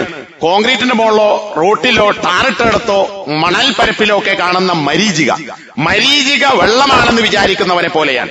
അതിന്റെ അടുത്തേക്ക് എത്തിയാൽ കാണൂല, ദൂരത്ത് നോക്കിയാൽ കാണും. അപ്പൊ വെള്ളം ഉണ്ടെന്നു, നല്ല വെള്ളം ഇങ്ങനെ ഓളം പെട്ടുന്ന പോലെ തോന്നും. അവിടെ അടുത്തെത്തിയൊന്നും കാണൂല. പിന്നെ അതിന്റെ അപ്പുറത്താ കാണുക, അവിടെ പോയാൽ അവിടെയും കാണൂല. ഇതുപോലെയാണ് കാഫിർ ചെയ്ത പ്രവൃത്തി. കിട്ടും എന്ന് വിചാരിക്കും, അള്ളാഹിനെ അടുത്ത് എന്നാ കാണൂല. അള്ളാഹുവിനെ കാണാം, അള്ളാഹിനെ കാണാൻ തന്നെ നേരെ കാണൂല. അള്ളാഹുവിന്റെ വിചാരണ കാണാം. അള്ളാഹു അവന്റെ വിചാരണ പൂർത്തിയാക്കും. അള്ളാഹു പെട്ടെന്ന് വിചാരണ പൂർത്തിയാക്കുന്നവനാണ്. അപ്പൊ ഈ പറഞ്ഞ ഉദാഹരണം പോലെ മരീചിക വെള്ളമല്ലാത്തതുപോലെ വെള്ളമാണെന്ന് വിചാരിക്കുന്നത് പോലെ ഇവന്റെ പ്രവർത്തനത്തിന് പരലോകത്ത് കൂലി ഉണ്ടാവില്ല. രണ്ടാമത്തെ ഉദാഹരണം, കടലിന്റെ ആഴക്കടലിലേക്ക് ഇറങ്ങിപ്പോയാൽ കടലിലെ തിരമാലകൾക്ക് മീതെ തിരമാലകൾ, ആ തിരമാലകൾക്ക് മീതെ കൂരിരുട്ട് കാർമേഘങ്ങൾ, ഇങ്ങനെ ഇരുട്ടിനുമേൽ ഇരുട്ടായി കടലിന്റെ അടിയിലെത്തിയ ഒരുത്തൻ കൈയെടുത്ത് നോക്കിയാൽ, കടലടിയിൽ ഇങ്ങനെ വെച്ച് നോക്കിയാലും ഈ കൈവെള്ള കാണുകയില്ല. ഏത് കർത്തവന്റെ കൈയും വെള്ളയായിരിക്കും, ഉള്ളം കൈ. ഇത് കാണാൻ സാധിക്കുകയില്ല. ഇതുപോലെയാണ് അവിശ്വാസിയുടെ പ്രവർത്തനം, ഒന്നും ഉണ്ടാവുകയില്ല എന്ന് പച്ചയായി രണ്ട് ഉദാഹരണങ്ങളുടെ ഖുർആൻ വിശദീകരിച്ചിട്ടുണ്ട്. അപ്പൊ എന്ന് പറഞ്ഞാൽ കാഫിറിന്റെ പ്രവർത്തനം പരലോകത്ത് ഉപകാരപ്പെടൂല, മുശ്രിക്കിന്റെ പ്രവർത്തനം ഉപകാരപ്പെടുകയില്ല. പിന്നെ എങ്ങനെ അവൻ സ്വർഗസ്ഥനാകും? വഖദിംനാ ഇലാ മാ അമിലൂ മിൻ അമലിൻ ഫജഅൽനാഹു ഹബഅൻ മൻസൂറ. അവർ ചെയ്ത പ്രവർത്തനങ്ങളുടെ അടുക്കലേക്ക് നമ്മൾ ചെല്ലും. ഖുർആൻ പറയാൻ പരലോകത്ത് ആരുടെ? കാഫിറുകളുടെ, മുശ്രിക്കുകളുടെ, അള്ളാഹുവിൽ വിശ്വാസമില്ലാത്ത ആളുകളുടെ എത്ര നല്ലതായി തോന്നിയാലും ആ പ്രവർത്തനങ്ങളെ ഫജഅൽനാഹു ഹബഅൻ മൻസൂറ, അതിനെ നാം വിതറപ്പെട്ട ധൂളികളാക്കി മാറ്റും. നമ്മൾ ഓട്ടവെയിൽ എന്നറിയും, ഓടിനുള്ളിൽ കൂടി ജനലിനുള്ളിൽ കൂടി ഓട്ടയിൽ കൂടിയൊക്കെ അകത്തേക്ക് വരുന്ന, റൂമിലേക്ക് വരുന്ന വെയില്. ആ വെയിലിൽ ഇങ്ങനെ നോക്കിയാൽ അതിലിങ്ങനെ പൊടികൾ പാറിക്കളിക്കുന്നത് കാണാം. അതാണ് ശരിക്കും ധൂളി എന്ന് പറയുന്നത്, ഹബാ. ആ ഹബാവിന് ഓട്ടവയിൽ കാണുന്ന പൊടിയെ പിടിക്കാൻ കിട്ടുമോ? ഇല്ല. അത് പിടിക്കാൻ കിട്ടിയാൽ തന്നെ അത് കുഴച്ചിട്ട് വല്ല കട്ടായി ഇഷ്ടിക ഉണ്ടാക്കാൻ പറ്റുമോ? ഇല്ല. അത് ഒന്നിനും പറ്റാത്ത വെറും ധൂളികളാണ്, കണികകളാണ്. ഇതുപോലെയായിരിക്കും നാളെ പരലോകത്ത് കാഫിറിന്റെ പ്രവൃത്തി. ഒന്നിനും പറ്റില്ല അർത്ഥം. ഇങ്ങനെ ഉദാഹരണ സഹിതം നിരവധി സ്ഥലങ്ങളിൽ അല്ലാഹു സുബ്ഹാനഹു വ തആല വിശദീകരിച്ചിട്ടുണ്ട്. സൂറത്തുൻ നാസിയാത്ത്, വന്നാസിയാത്തി ഗർഖ എന്ന് പറയുന്ന സൂറത്തിൽ അള്ളാഹുവിന്റെ നിയമങ്ങളെ ആര് അതിരുകടക്കുകയും വിട്ടുകടക്കുകയും ഭൗതിക ജീവിതത്തെ തെരഞ്ഞെടുക്കുകയും ചെയ്യുന്നുവോ അവന്റെ സങ്കേതം നരകമത്രേ. കണ്ടോ? അള്ളാഹുവിൽ വിശ്വസിക്കാത്തവൻ അവനാണ് അതിക്രമി, അവനാണ് താഗൂത്ത്. അവൻ ദുനിയാവ് മോഹിച്ച് നടക്കുന്നു, അവന് പരലോകത്തെ ചിന്തനല്ല. അതുകൊണ്ട് അവന് ഒന്നും കിട്ടൂല, നരകമാണ്. എന്നാൽ അള്ളാഹുവിന്റെ സ്ഥാനത്തെ ഭയപ്പെടുകയും ഇച്ഛയിൽ നിന്ന് തന്റെ നഫ്സിനെ തടയുകയും ചെയ്തവനോ ആരോ അവന് സ്വർഗമുണ്ട്. അപ്പൊ എല്ലാവർക്കും ഉണ്ടോ സ്വർഗം? എല്ലാ നല്ലത് ചെയ്തെന്ന് വിചാരിക്കുന്നവനും അല്ലെങ്കിൽ ആളുകൾ സർട്ടിഫിക്കറ്റ് കൊടുത്താലും അവന് സ്വർഗം കിട്ടുമോ? ഇല്ല. അപ്പൊ വ്യക്തമായി എവിടെയും ഖുർആൻ പറഞ്ഞിട്ടുണ്ട്. സൂറത്തുൽ ഇസ്രായിൽ, ആരാകുന്നവൻ അറാദൽ ആഖിറ. കണ്ടോ? പരലോകത്തെ ലക്ഷ്യം വെച്ച് പ്രവർത്തിക്കണം. അപ്പൊ പരലോകം ഉണ്ടെന്ന് വിശ്വാസം വേണം. ഈ പറഞ്ഞ സ്വർഗസ്ഥർക്ക് പരലോകമുണ്ടോ? ഇവിടത്തെ നിരീശ്വരവാദ പ്രസ്ഥാനങ്ങൾ വിശ്വസിക്കുന്നത് എന്താ? പണ്ട് ജാഹിലിയത്തിലെ മുശ്രിക്കുകൾ ചോദിച്ചതുപോലെ വഖാലു അഇദാ ലലൽനാ ഫിൽ അർളി അഇന്നാ ലഫീ ഖൽഖിൻ ജദീദ് ബൽ ഹും ബിലിഖാഇ റബ്ബിഹിം കാഫിറൂൻ. മരിച്ച് മണ്ണായാൽ പിന്നെ ഞങ്ങൾക്ക് പുതിയൊരു ജീവിതമുണ്ടോ എന്ന് ചോദിക്കുന്ന ആളുകൾ ബൽ ഹും ബിലിഖാഇ റബ്ബിഹിം കാഫിറൂൻ, അവർ അള്ളാഹുവിനെ കണ്ടുമുട്ടതിന് നിഷേധിക്കുന്നവരാണ്. ഇവിടെയുള്ള കമ്മ്യൂണിസ്റ്റ് പ്രസ്ഥാനത്തിന്റെ ആളുകൾ അല്ലെങ്കിൽ നിരീശ്വരവാദ പ്രസ്ഥാനത്തിന്റെ ആളുകൾ, ഇനി ഖുർആൻ പറയുന്ന പരലോകം അംഗീകരിക്കാത്ത മതത്തിന്റെ ആളുകൾ, ഇവരൊക്കെ ജീവനുള്ളതുപോലെ തന്നെ മരിച്ചതിന് ശേഷവും അള്ളാഹു ജീവിപ്പിക്കുകയും എന്നിട്ട് അവിടെ രക്ഷയും ശിക്ഷയും ഉണ്ട് എന്ന് വിശ്വസിക്കുന്നവരാണോ? അല്ല. മരിച്ച് മണ്ണായാൽ പിന്നെ എന്ത് തേങ്ങയാണ് എന്ന് ചോദിക്കുന്നവരാണ്. ഇവർക്ക് എങ്ങനെ സ്വർഗം കിട്ടും? ഇപ്പൊ ഈ അടുത്ത ദിവസം ഒരാളിനോട് പറഞ്ഞു, ഒരു മുസ്ലിമായ എന്റെ നാട്ടുകാരനായ, ഇപ്പം നാട്ടിലല്ല താമസിക്കുന്നത്, മുജാഹിദ് ജമാഅത്ത് ആശയമുള്ള കുടുംബത്തിൽ ജനിച്ചു വളർന്ന് മാതാപിതാക്കളൊക്കെ നല്ല ദീനുള്ളവരായിരുന്നു. പക്ഷെ ഇവൻ നിരീശ്വരവാദിയായി, അത്തരം പ്രസ്ഥാനത്തിൽ ചേർന്നു, അങ്ങനെ നിരീശ്വരവാദിയായി. അപ്പൊ ഈ അടുത്തൊരു ദിവസം അയാളുടെ ഒരു പോസ്റ്റാണ് പോലും ഒരു ഗ്രൂപ്പിൽ, നമ്മുടെ അനുവാദമില്ലാതെ ദൈവം നമ്മെ സൃഷ്ടിച്ചു. ഇങ്ങോട്ട് വെച്ചിട്ട് എന്നെ സൃഷ്ടിച്ചു, ഇങ്ങോട്ട് വെച്ചിട്ട് അങ്ങനെ സൃഷ്ടിച്ച അല്ല. നമ്മുടെ അനുവാദമില്ലാതെ അള്ളാഹു നമ്മെ സൃഷ്ടിക്കുകയും എന്നിട്ട് അതും ഇതൊക്കെ ചെയ്യണമെന്ന് പറയുകയും ചെയ്യുന്നു. അള്ളാഹിനെ പരിഹസിക്കാൻ എന്നോട് ചോദിച്ചിട്ടല്ല ഉണ്ടായി, പിന്നെ എങ്ങനെ അള്ളാഹിനോട് ചെയ്യാൻ പറയാൻ? അങ്ങനെ എഴുതുന്ന ആളുകൾ, അതായത് മരണശേഷം ഒരു ചുക്കുമില്ല എന്ന് പറയുന്ന ആളുകൾക്ക് പിന്നെ എങ്ങനെയാണ് സ്വർഗസ്ഥരാവുക? അപ്പൊ നോക്കി, ഇതൊക്കെ അതാ ഖുർആൻ പറഞ്ഞത്, പരലോകത്തെ ഉദ്ദേശിക്കുകയും, അപ്പൊ പരലോകം ഉണ്ടെന്ന് വിശ്വസിക്കണം, എന്നിട്ട് ആ പരലോകത്ത് ഉപകാരം കിട്ടുന്നതിന് വേണ്ടി പ്രവർത്തിക്കണം. അതെങ്ങനെ? വിശ്വാസത്തോടുകൂടി വഹുവ മുഅ്മിൻ. ഈ മൂന്ന് നിബന്ധനകൾ ഒത്തുവന്നാൽ മാത്രമേ ഫൗലായിക കാന സഈഹും മഷ്കൂറ, അവരുടെ പ്രവൃത്തിക്ക് മഷ്കൂറാണ്. മഷ്കൂർ എന്ന് പറഞ്ഞാൽ അതിന് പ്രതിഫലം നൽകപ്പെടുന്നതാണ് എന്നർത്ഥം. അപ്പോ ഈ ഒരു വിശ്വാസമില്ലാത്ത ഒരാളും സ്വർഗത്തിൽ പോവുകയില്ല. അല്ലാഹു സുബ്ഹാനഹു വ തആല ഇത്തരം പിഴച്ച ചിന്താഗതിക്കാരായ ആളുകളെ, ഇപ്പൊ ഈ കണ്ണൂർ ജില്ലയിൽ ഈ അടുത്ത പരിസരത്തുള്ള ഒരാൾ, അദ്ദേഹം ഇവിടെ പല സ്ഥലത്ത് നേരത്തെ ഖുത്ബ നടത്തിയ ആളാണ്. അതുപോലെ തന്നെ ഹജ്ജ് ഉംറ സർവീസ് നടത്തിയിട്ട് ആളുകളെ ഹജ്ജ് ഉംറക്ക് കൊണ്ടുപോയ ആളാണ്. ഞാൻ അദ്ദേഹത്തെ പലപ്പോഴും മക്കത്ത് വെച്ച് കണ്ടിട്ടുണ്ട്. അയാൾ ഒരു ഖുർആൻ പരിഭാഷ ഇറക്കിയിട്ടുണ്ട്. ഖുർആൻ പരിഭാഷയല്ല, ഖുർആൻ വ്യാഖ്യാനം, ഖുർആൻ അകമ്പൊരുൾ. ഈ അകമ്പൊരുൾ ആയത്തിന് വിശദീകരണം ആയത്തിന് വിശദീകരണം ഹദീസോ സഹാബികളുടെ വാക്കൊന്നല്ല. ഇത് മറ്റേ സർവ്വമത സത്യവാദത്തിന്റെ മതം ഏതായാലും മനുഷ്യൻ നന്നായാൽ മതി എന്ന് പറയുന്ന മനുഷ്യൻ എഴുതിയ വാക്കുകളാണ് തഫ്സീർ. പിന്നെ ഈ പറയുന്ന രാഷ്ട്രപിതാവ് എഴുതിയ അദ്ദേഹത്തിന്റെ വാക്കുകളാണ് തഫ്സീർ അതിൽ കൊടുത്തുള്ളത്. അത് മുഴുവൻ സർവ്വമത സത്യവാദമാണ്, ഖുർആൻ പരിഭാഷയാണ്. ഇത് ഉദ്ഘാടനം ചെയ്തത് മുസ്ലിങ്ങളുടെ രാഷ്ട്രീയ പാർട്ടിയുടെ ഒരു തങ്ങളുപ്പാപ്പയാണ് എന്നതാണ് രസം. ഇത് ആളുകൾ വായിച്ചുകൊണ്ടിരിക്കുന്നു. അപ്പൊ ഇത്ര ഗുരുതരമായ അവസ്ഥയിലേക്ക് പോകുന്നു. അതുകൊണ്ട് തന്നെ ഈ കാര്യങ്ങളെക്കുറിച്ച് നമ്മൾ മനസ്സിലാക്കണം. ഇസ്ലാമാണ് ശരി, അത് പറയുന്നതിന് ആരെയും പേടിക്കേണ്ടതില്ല. ഇസ്ലാമാണ് ശരി. ഇസ്ലാം ആരാണോ അവനാണ് സ്വർഗസ്ഥൻ. അല്ലാഹു സുബ്ഹാനഹു വ തആല അത്തരം ആളുകളിൽ നമ്മെ എല്ലാവരെയും ഉൾപ്പെടുത്തി അനുഗ്രഹിക്കുമാറാകട്ടെ. അൽഹംദുലില്ലാഹ് വസല്ലല്ലാഹു അലാ മുഹമ്മദ് അല്ലദീ ബല്ലഗ റിസാലത വഅദ്ദൽ അമാന. എല്ലാ മതവും ശരിയാണ്, എല്ലാവർക്കും സ്വർഗമുണ്ട്, സൽക്കർമ്മം ചെയ്തവരൊക്കെ സ്വർഗസ്ഥന്മാരാണ് എന്ന് പറയുന്ന ആളുകൾ ദുർവ്യാഖ്യാനിക്കുന്ന രണ്ടായത്തുകളുണ്ട് ഖുർആനിൽ. രണ്ടിന്റെയും ആശയം ഒന്നാണ്, ഒരേ പദങ്ങളാണ്, ചെറിയൊരു മാറ്റമുണ്ട്. സൂറത്തുൽ ബഖറ 62, സൂറത്തുൽ മാഇദ 69. അതിൽ പറയുന്നത് വിശ്വസിക്കുകയും ഇനി ജൂതനാവുകയും ക്രിസ്ത്യാനിയാവുകയും സ്വാബി ആവുകയും, സ്വാബി എന്ന് പറഞ്ഞാൽ ജൂതനും ക്രിസ്ത്യാനിയും അല്ലാതെ പിന്നെ നക്ഷത്രങ്ങളെയോ അഗ്നിയെയോ മറ്റോ ആരാധിക്കുന്നവരായി മാറിയവർ, അല്ലെങ്കിൽ അങ്ങനെ വേറെ മതക്കാർ, പല അഭിപ്രായങ്ങളുണ്ട്. ഏതായിരുന്നാലും 4 കൂട്ടരെ പറഞ്ഞത്. 1 വിശ്വസിച്ചവർ, 2 ജൂതരായവർ, 3 ക്രിസ്ത്യാനികളായവർ, 4 സ്വാബി എന്ന് പറഞ്ഞ തരക്കാരിൽപ്പെട്ടവർ. എന്നിട്ട് പറയാൻ മൻ ആമന ബില്ലാഹി വൽ യൗമിൽ ആഖിർ, അള്ളാഹുവിലും അന്ത്യദിനത്തിലും വിശ്വസിക്കുകയും വഅമില സ്വാലിഹൻ, ആ വിശ്വാസമനുസരിച്ച് നല്ലത് പ്രവർത്തിക്കുകയും ചെയ്താൽ ഫലഹും അജ്റുഹും ഇൻദ റബ്ബിഹിം, അവർക്ക് അവരുടെ റബ്ബിന്റെ അടുക്കൽ പ്രതിഫലമുണ്ട്, അതേതാ സ്വർഗമുണ്ട്. വലാ ഖൗഫുൻ അലൈഹിം വലാ ഹും യഹ്സനൂൻ, അവർ ദുഃഖിക്കുകയോ സങ്കടപ്പെടുകയോ ചെയ്യേണ്ടതില്ല. ഇതാണ് മാഇദയിലെ 69-ാമത്തെ ആയത്തിലും പറയുന്നത്. ഇതിൽ നിന്ന് എന്താണ് സർവ്വമത സത്യവാദം എന്ന് കിട്ടുക? സൽക്കർമ്മികളൊക്കെ സ്വർഗസ്ഥനാണ് എവിടുന്ന് കിട്ടും? ഇവിടെ എന്താ പറഞ്ഞത്? 4 കൂട്ടരെ എണ്ണി എന്നതുകൊണ്ട് മാത്രം അതിനെ തെറ്റിദ്ധരിപ്പിക്കുകയാണ്. അപ്പൊ ജൂതൻ സ്വർഗമുണ്ട്, ക്രിസ്ത്യാനി സ്വർഗമുണ്ട്, സ്വാബി മറ്റു മതം സ്വീകരിച്ചവൻ അവനും സ്വർഗമുണ്ടെന്നാണോ? അല്ല. ഇതൊക്കെ പറഞ്ഞിട്ട് പിന്നെന്താ അല്ലാഹു പറയുന്നത്? മൻ ആമന ബില്ലാഹി വൽ യൗമിൽ ആഖിർ, അള്ളാഹുവിനെ മാത്രം ആരാധിക്കുക എന്ന വിശ്വാസം, മരണശേഷം പരലോകമുണ്ട് എന്നൊരു വിശ്വാസം, ഇത് രണ്ടിന്റെയും അടിസ്ഥാനത്തിൽ അമില സ്വാലിഹൻ. അതെന്താ ഈ 2 പറഞ്ഞത്? അതാണ് ഇസ്ലാം. ആ ഇസ്ലാം അനുസരിച്ച് നല്ല പ്രവൃത്തികൾ നടത്തുകയും ചെയ്യുന്നവർക്ക് സ്വർഗമുണ്ട് എന്നാണ്. അല്ലാതെ മനുഷ്യൻ വിശ്വസിക്കുന്ന സൽക്കർമ്മങ്ങൾ ചെയ്തവർക്കൊക്കെ സ്വർഗമുണ്ട് എന്നല്ല. ഇത് ഈ ആയത്തിൽ നിന്ന് തന്നെ വ്യക്തമാണ്. ഇനിയോ ഇതല്ലാത്ത ഒരുപാട് ആയത്തുകൾ പരിശോധിച്ചാൽ ഈ വാദങ്ങളെല്ലാം തകർത്ത് കളയുന്ന കാര്യങ്ങൾ ഖുർആനിൽ നമുക്ക് കാണാൻ സാധിക്കും. ഒരുപാട് ആയത്തുണ്ട്. ഒരൊറ്റ ആയത്ത് മാത്രം സൂചിച്ചു, സൂറത്തുൽ മാഇദ. ഖുൽ യാ അഹ്ലൽ കിതാബി ലസ്തും അലാ ഷൈഇൻ. കണ്ടോ, നബിയെ പറയുക, അഹ്ലു കിതാബുകാർ ജൂതന്മാരും ക്രിസ്ത്യാനികളും ലസ്തും അലാ ഷൈഇൻ, നിങ്ങൾ ഒന്നിലുമല്ല, എന്നാൽ ഒരു സത്യത്തിലുമല്ല നിങ്ങൾ. അപ്പൊ പിന്നെ എങ്ങനെ ജൂതൻ ക്രിസ്ത്യാനിയും സ്വർഗസ്ഥനാണെന്ന് പറയാ? അല്ലെങ്കിൽ നല്ല ചെയ്തവർക്ക് സ്വർഗസ്ഥനാണെന്ന് പറയാ? എന്നിട്ട് ഖുർആൻ പറയുന്നത് നിങ്ങൾ തൗറാത്തും ഇഞ്ചീലും നടപ്പിലാക്കുകയും നിങ്ങൾക്ക് ഇറക്കപ്പെട്ടതിൽ നിങ്ങൾ വിശ്വസിക്കുകയും വേണം. നിങ്ങൾക്ക് ഇറക്കപ്പെട്ടത് തൗറാത്തും ഇഞ്ചീലും മാത്രമല്ല, മുഹമ്മദ് നബിക്ക് ഇറക്കപ്പെട്ടതും അള്ളാഹുവിന്റെ ഗ്രന്ഥമാണ്. തൗറാത്തിലും ഇഞ്ചീലും പറഞ്ഞിട്ടുണ്ട് ഇങ്ങനെ മുഹമ്മദ് വരുമെന്നുള്ളത്. അതിനാണ് ഫാർക്കലീത്ത് എന്ന് അവരുടെ വേദഗ്രന്ഥങ്ങളിൽ പറഞ്ഞു എന്ന് പറയുന്നത്. അഹ്മദ് എന്ന് പറയുന്ന പ്രവാചകനെ കുറിച്ചുള്ള പരാമർശമുണ്ട് എന്ന് പറയുന്നത്. അതുകൊണ്ട് തന്നെയാണ് മുഹമ്മദ് നബി പറഞ്ഞത്, ജൂതനോ ക്രിസ്ത്യാനിയോ എന്റെ പേര് കേൾക്കുകയും എന്നിട്ട് വിശ്വസിക്കാതിരിക്കുകയും ചെയ്ത് മരിച്ചാൽ അവന് നരകമുണ്ട് എന്ന് പറയുന്നത്. മുഹമ്മദ് എന്ന പേര് കേട്ടാൽ മതി ജൂതനും ക്രിസ്ത്യാനിക്കും. അവൻ ഇസ്ലാമിനെ കുറിച്ച് പഠിക്കേണ്ടതുണ്ട്. കാരണം എന്താ? അത് ഓല ഗ്രന്ഥത്തിൽ പറഞ്ഞതാണ്. അപ്പോ ഇതിലേക്ക് വരണം, അത് വിശ്വസിക്കണം. ഇങ്ങനെ ഒരുപാട് ആയത്തുകൾ ഖുർആനിൽ നമുക്ക് കാണാൻ സാധിക്കും. പിന്നെ എങ്ങനെയാണ് ഇതൊന്നുമില്ലാത്ത ആളുകൾക്ക് സ്വർഗസ്ഥരാവുക എന്നതാണ് ചോദിക്കാനുള്ളത്. ഇനി AKGയോ അല്ലെങ്കിൽ തെരേസയോ ഗാന്ധിയോ ഇല്ലാത്ത സ്വർഗം അത് ഞാൻ ഇഷ്ടപ്പെടുന്നില്ല എന്ന് പറഞ്ഞാൽ തിരിച്ചു ചില ചോദ്യങ്ങൾ ഈ ആളുകൾ ചോദിക്കാനുണ്ട്. സ്വർഗം നരകം നൽകാൻ മനുഷ്യരെ അള്ളാഹു ഏൽപ്പിച്ചിട്ടില്ല, ആക്കാനും പുറത്താക്കാനും ഏൽപ്പിച്ചിട്ടില്ല. അത് അള്ളാഹു ചെയ്തുകൊള്ളൂ. ആർക്ക് കിട്ടും കിട്ടില്ല എന്ന് ഖുർആനും ഹദീസും നമ്മെ പഠിപ്പിച്ചിട്ടുണ്ട്. അതിൽ ചില കാര്യങ്ങൾ മാത്രമാണ് നേരത്തെ സൂചിപ്പിച്ചത്. ആളുകൾ ആരുടെ ഏത് മാതാപിതാക്കൾക്ക് ജനിച്ചുവെന്നോ, ഏത് തറവാട്ടിൽ ജനിച്ചുവെന്നോ, ഏത് നാട്ടിൽ ജനിച്ചുവെന്നോ എന്നതല്ല സ്വർഗം കിട്ടാനും കിട്ടാതിരിക്കാനുമുള്ള മാനദണ്ഡം. അങ്ങനെയായിരുന്നെങ്കിൽ ആദം നബി അലൈഹി സ്വലാത്തു വസ്സലാമിന്റെ മക്കളിൽ ഒരുത്തൻ വേറൊരുത്തനെ കൊന്നു.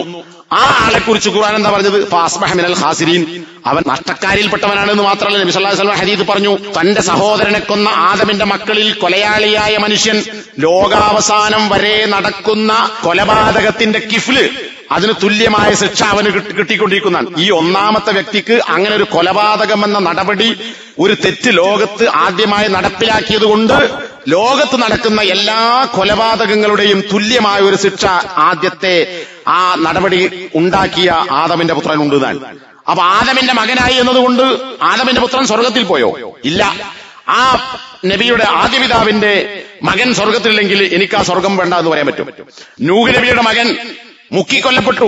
ബാപ്പയായ നൂഹ് കാണേ ഫകാനമിനൽ മുഗ്റഖീൻ, ബാപ്പ കാണയാണ് നൂഹിന്റെ പുത്രൻ കൊല്ലപ്പെടുന്നത്. എന്നിട്ട് മരിച്ചപ്പോ നൂഹ് നബി അള്ളാഹിനോട് ചോദിച്ചു, അല്ല എന്റെ അഹിലിനെ രക്ഷപ്പെടുത്തുമെന്ന് പറഞ്ഞിരുന്നല്ലോ, എന്റെ മകൻ എന്റെ അഹിലാണല്ലോ, എന്റെ കുടുംബമാണല്ലോ. അപ്പൊ അള്ളാന്റെ മറുപടി, നിന്റെ മകനാണ്, പക്ഷെ നിന്റെ അഹിലല്ല എന്ന് പറഞ്ഞാൽ രക്ഷപ്പെടുത്തും എന്ന് പറഞ്ഞ അള്ളാഹു പറഞ്ഞ അഹിലല്ല. ഇന്നഹു അമലുൻ ഗൈറു സാലിഹ്, സൂറത്ത് ഹൂദിലെ 42-ാമത്തെ വചനം. ലൂത്തിന്റെയും നൂഹിന്റെയും ഭാര്യമാർ, രണ്ട് ഭർത്താക്കന്മാർ നബിമാരായി എന്നതുകൊണ്ട് ഭാര്യമാർ സ്വർഗത്തിലായോ? ഖുർആൻ സൂറത്ത് തഹരീമിൽ അവസാനത്തെ ആയത്ത് അയ്യൻ നബിയിൽ ലിമ തുഹരിം എന്ന് തുടങ്ങുന്ന സൂറത്തിന്റെ 10-ാമത്തെ ആയത്ത് കാണാം. ലോകത്തുള്ള മനുഷ്യർക്ക് കാഫറുകളായ ആളുകൾക്കുള്ള ഉദാഹരണമായി രണ്ട് പെണ്ണുങ്ങളെ അള്ളാഹു പരിചയപ്പെടുത്താൻ, അങ്ങനെ തന്നെ അള്ളാഹു പറയുന്നത്, കാഫറുകൾക്കുള്ള ഉദാഹരണമായി രണ്ട് സ്ത്രീകളെയാണ് പരിചയപ്പെടുത്തിയത്. ആരാ രണ്ടാളുകൾ? രണ്ട് പ്രവാചകന്മാരുടെ ഭാര്യമാരാണ്. നൂഹിന്റെ ഭാര്യ, ലൂത്തിന്റെ ഭാര്യ. അവര് നരകത്തിൽ ശാശ്വതരാണ്. അവരോട് ഉദ്ഖുലാ അന്നാറ മഅദ്ദാഖിലീൻ, നരകത്ത് പോകുന്ന ആളുകളുടെ കൂട്ടത്തിൽ നിങ്ങളും പോയിക്കോളൂ എന്ന് പറയപ്പെടും. അപ്പൊ പ്രവാചകന്മാരുടെ ഭാര്യമാരായി എന്നതുകൊണ്ട് ഇവർ സ്വർഗസ്ഥരായിട്ടില്ല, ജന്മം കൊണ്ടല്ല, മറിച്ച് കർമ്മം കൊണ്ടാണ്. ഇബ്രാഹിം നബി ആരാ? ഇബ്രാഹിം നബി മില്ലത്തു അബീക്കും ഇബ്രാഹിം എന്ന് പറയപ്പെട്ട ഒരുപാട് വിശേഷണങ്ങൾ ഖുർആൻ പറഞ്ഞ ഇബ്രാഹിം നബിന്റെ ബാപ്പ. ഇബ്രാഹിം നബി എന്ന മകൻ പ്രവാചകനായതുകൊണ്ട് ബാപ്പ എന്ന മനുഷ്യൻ രക്ഷപ്പെട്ടോ? അദ്ദേഹം നാട്ടിലെ പ്രമാണിയായിരുന്നു, അല്ലെങ്കിൽ നേതാവായിരുന്നു, അനുയായികളുടെ ആളാണ്. അതുകൊണ്ടാണല്ലോ അദ്ദേഹത്തെ ചുട്ടുകൊല്ലുന്ന അവസ്ഥയിലേക്ക് എത്തിയത്. പക്ഷേ ആ ബാപ്പയുടെ പുത്രൻ പ്രവാചകനായി എന്നതുകൊണ്ട് ബാപ്പക്ക് സ്വർഗം കിട്ടിയോ? ഇല്ല. ബാപ്പക്ക് വേണ്ടി പൊറുക്കലിനെ തേടും എന്ന പ്രാർത്ഥന പോലും ബാപ്പ മരിച്ച ഇബ്രാഹിം നബി ഒഴിവാക്കി. നാളെ പരലോകത്ത് ഇബ്രാഹിം നബിന്റെ മുന്നിൽ ബാപ്പ വരും.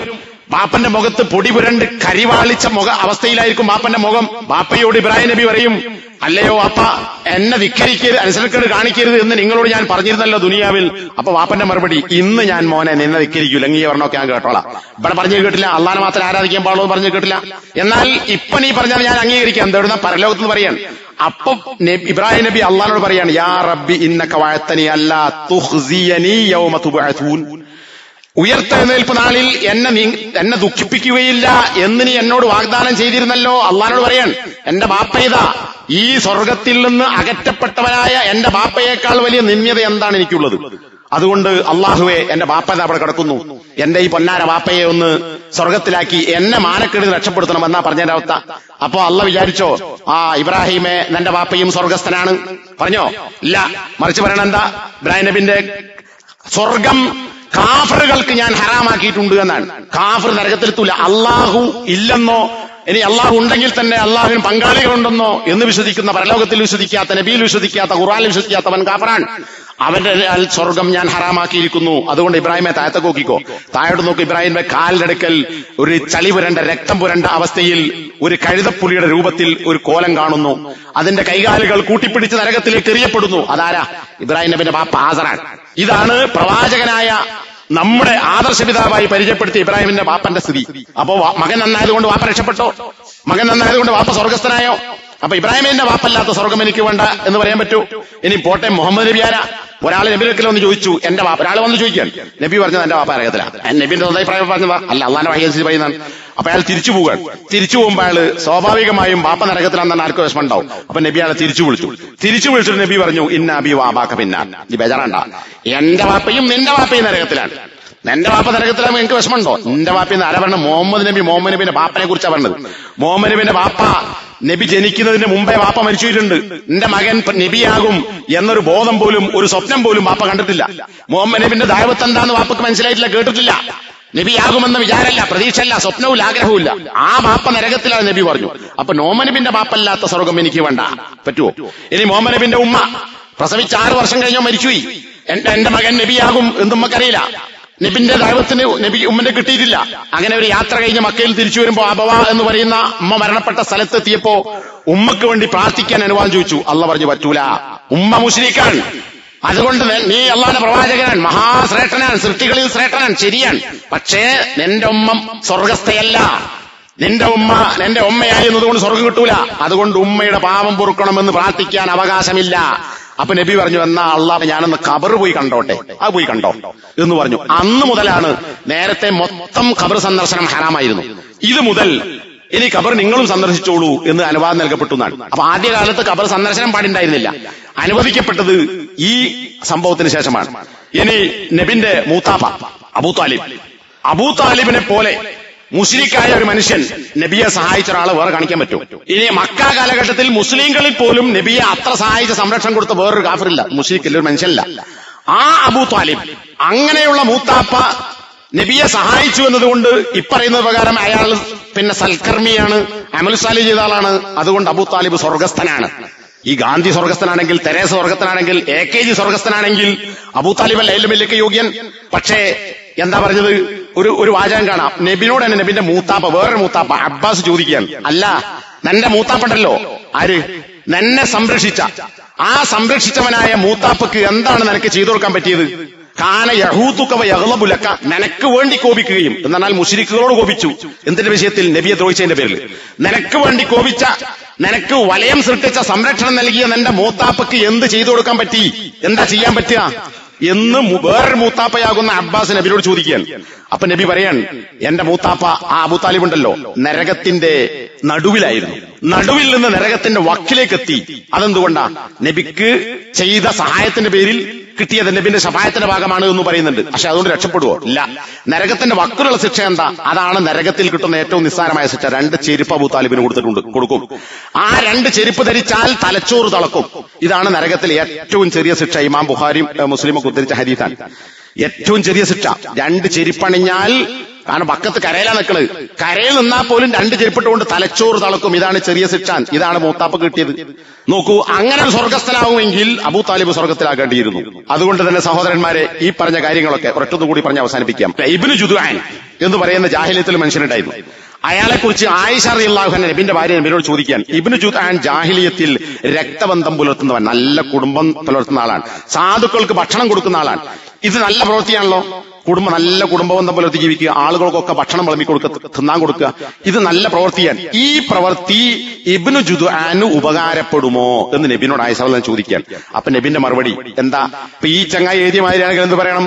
ഇബ്നു ജുദ്ആൻ സ്വർഗസ്ഥൻ എന്ന് പറയണം. നബിന്റെ മറുപടി ലാ യൻഫഉഹു, ഇതൊക്കെ നല്ല പ്രവൃത്തിയാ, പക്ഷെ അവൻ അത് ഉപകാരപ്പെടുകയില്ല. എന്താ കാരണം? ഇന്നഹു ലം യഖുൽ യൗമൻ റബ്ബി ഗ്ഫിർ ലി ഖതിയതി യൗമദ്ദീൻ, പ്രതിഫലം നൽകപ്പെടുന്ന ദിവസത്തിൽ എന്റെ പാപങ്ങളൊക്കെ പുറത്തു തരണേ എന്ന് ഒരു വട്ടം പോലും ഈ മനുഷ്യൻ പറഞ്ഞിട്ടില്ല.